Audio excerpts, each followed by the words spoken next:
কিভাবে আজ আমি মাটির চুলায় তুলতুলে সফট পাউরুটি তৈরি করেছি সেই ভিডিওটা আজকে তোমাদের সাথে শেয়ার করব। পাউরুটি তৈরি করার জন্য আমি এখানে আমার প্রয়োজনীয় সব জিনিস নিয়ে নিলাম। তারপর একটি বাটি দিয়ে মেপে মেপে 2 বাটি ময়দা নিয়ে নিচ্ছি। ময়দার পরিমাণটা এখানে হাফ কেজি হবে। তারপর হাফ কেজি ময়দার জন্য নিয়ে নিলাম 4টা ডিম। ডিমগুলো ফাটিয়ে আমি আলাদা করে বাটিতে নিয়ে নিচ্ছি। এখানে একটা ডিমের সাদা অংশটা দিয়ে দিলাম আর কুসুমটা আমি আলাদা করে রেখে দিলাম, পরে আমার কাজে লাগবে। তারপর ডিমগুলো হাত দিয়ে ভালোভাবে মিশিয়ে নিলাম। এখন নিয়ে নিলাম ইস্ট। ইস্টটা হয়তো অনেকে নাও চিনতে পারো। এর আগে আমি তালের পিঠা তৈরিতে ইস্ট ব্যবহার করেছিলাম, তো অনেকেই জিজ্ঞেস করেছিলে আপু ইস্ট কি। আসলে সত্যি কথা বলতে গেলে ইস্ট কি আমিও সঠিক জানি না, তবে এই ইস্ট তোমরা পাবে মুদির দোকানে কিংবা সুপার শপে। তবে এটা জানি ইস্ট কোনো খাবার সফট বা ফুলকো ফুলকো করার জন্য কাজে লাগে। এখন আমি ইস্ট আর গুঁড়া দুধ নর্মাল পানি দিয়ে কিছুক্ষণের জন্য গুলিয়ে রাখছি। তারপর ময়দার মধ্যে দিয়ে দিচ্ছি চিনি আর দিয়ে দিচ্ছি অল্প করে লবণ। চিনির পরিমাণটা তোমরা যে যতটুকু মিষ্টি খেতে পছন্দ করো ততটুকুই দিতে পারো। তারপর দিয়ে দিলাম ফেটে রাখা ডিম আর রান্নার সাদা তেল। এখন খুব ভালোভাবে মাখিয়ে নিচ্ছি। এ পর্যায়ে দিয়ে দেব একসাথে গুলিয়ে রাখা গুঁড়া দুধ আর ইস্ট। তারপর হাত দিয়ে খুব ভালোভাবে মথে মথে গোলাটা করে নেব। গোলাটা করার সময় কিন্তু হাতে লেগে যায়, যার কারণে আমি অল্প অল্প করে তেল হাতে মাখিয়ে গোলাটা খুব ভালোভাবে করে নিলাম। এখন গোলার উপরে অল্প পরিমাণে তেল মাখিয়ে তারপর গোলাটা কিছুক্ষণের জন্য রেস্টে রেখে দেব।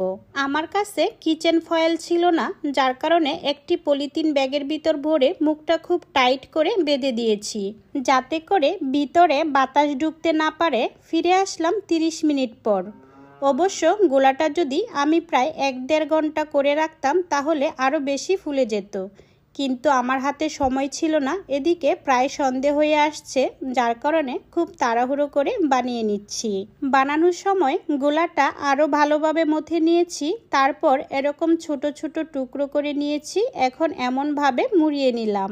এ পর্যায়ে যে বাটিতে তৈরি করব সেই বাটিতে তেল মাখিয়ে নিলাম। তারপর 4টা টুকরো সুন্দর করে বসিয়ে দিলাম। এদিকে ভাবি চুলায় আগুন জ্বালিয়ে নিচ্ছে। তারপর কড়াই বসিয়ে দিয়ে দিচ্ছে বালি। এই বালিগুলি এখন নেড়ে চেড়ে খুব ভালোভাবে গরম করতে হবে। এদিকে আমি যেই ডিমের কুসুমটা রেখেছিলাম সেই কুসুমটা ভালোভাবে ফেটে চামিচ দিয়ে 4টা রুটির উপরে খুব সুন্দর করে দিয়ে দিচ্ছি। তারপর আরেকটু সুন্দর দেখানোর জন্য দিয়ে দিচ্ছি ভাজা সাদা তিল। তিলটা দিলে দেখতেও সুন্দর লাগে আর খেতেও ভালো লাগবে। এদিকে বালিটা খুব ভালোভাবে গরম হয়ে গেছে। তারপর খুব সুন্দর করে নেড়ে চেড়ে বালির উপরে পাত্রটা বসিয়ে দিলাম। তারপর ঢাকনা দিয়ে ঢেকে দিলাম। এখন দেখলাম যে এই ঢাকনাটা দিলে ঢাকনায় লেগে যাবে। তারপর একটি ছোট ভুল দিয়ে ঢেকে দিলাম।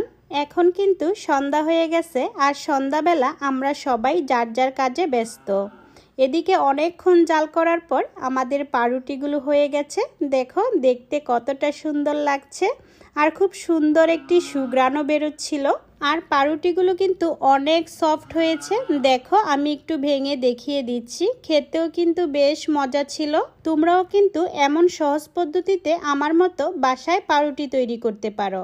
তো ভিডিওটা আজ এই পর্যন্তই। আল্লাহর রহমতে সবাই ভালো থেকো, সুস্থ থেকো। আল্লাহ হাফেজ।